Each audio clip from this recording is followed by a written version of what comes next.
step out of the class, at least 40 women will be raped. Rape, as defined in the Oxford American Dictionary, is any act of sexual intercourse that is forced upon a person without their consent and against their will. A reason that knowing about rape is important is because it is something that occurs very often, and unfortunately it's something that can happen in each and every one of us. Today I will be talking to you about how often this occurs, how the victims and how they are affected, and the punishments that the rapists receive. I'll begin by giving you an idea of how often this act of violence occurs. In the past 20 years, there has been a high amount of rape. As you can see, I don't know if you can see, hopefully. These are the years, and these are the forcible rape.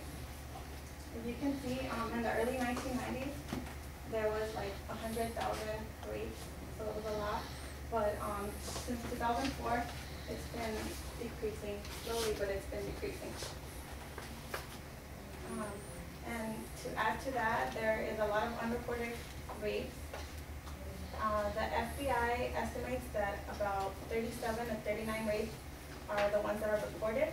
That means that about 60% of rapes go unreported. Reasons that rapes might go unreported are because the fear that the victims feel after the rape. They might be scared to go to the police because they think the police won't believe them, or because they're scared to go out because they think that the assault can happen again. Another thing that might make the victims not want to report the rape are that most rapes are actually by people that the victims know, or even relatives, families, acquaintances. Like 7% of rapes are from family members, so just imagine how horrible they must feel about that. These are 10% are relatives, 28% are like a partner or life partner, 38% are friends or acquaintances. So in all, in the total, 73% are people that the victim actually knows. Second of all, I'll be telling you about some effects that rape gives to victims. Many victims go through years and years of being traumatized. There have been many psychological cases that after the victim has been raped, for like 15 years after that, they will keep like remembering and being traumatized.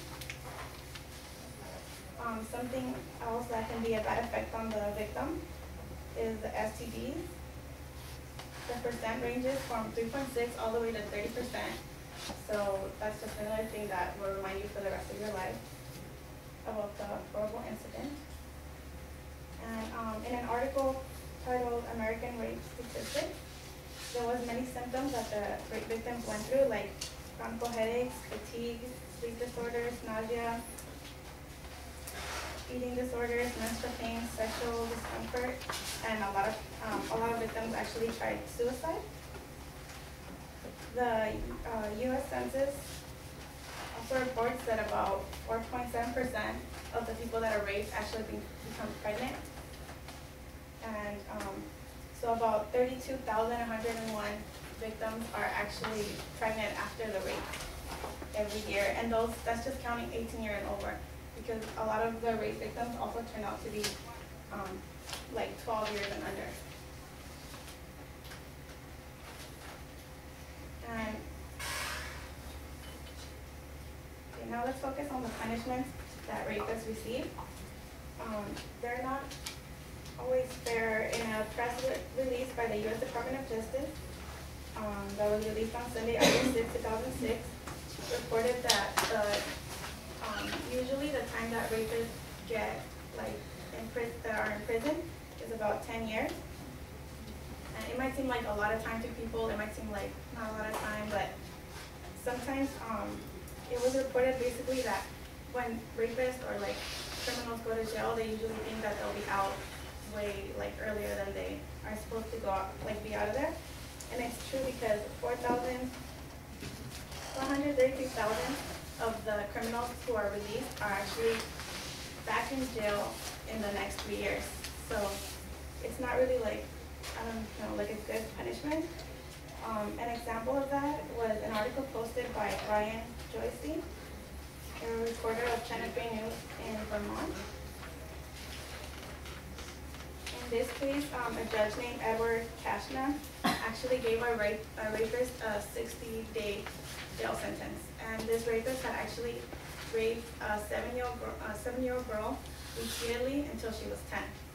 And all he got was 60 days in jail, which a lot of people were upset about,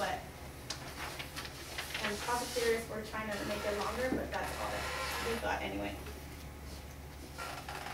And also, I interviewed a woman named Katia Claire. She had actually been in jail a couple of times. She went to prison right here in California, and she said that prison wasn't that bad because she was able to, if you hang around with the right people, that nothing bad happens to you. And she said that she had a choice to either work like in the cafeteria or just cleaning, or she was actually able to go to school in the prison. So the punishments don't seem to be pretty fair when it comes to everything that the victim has to go through.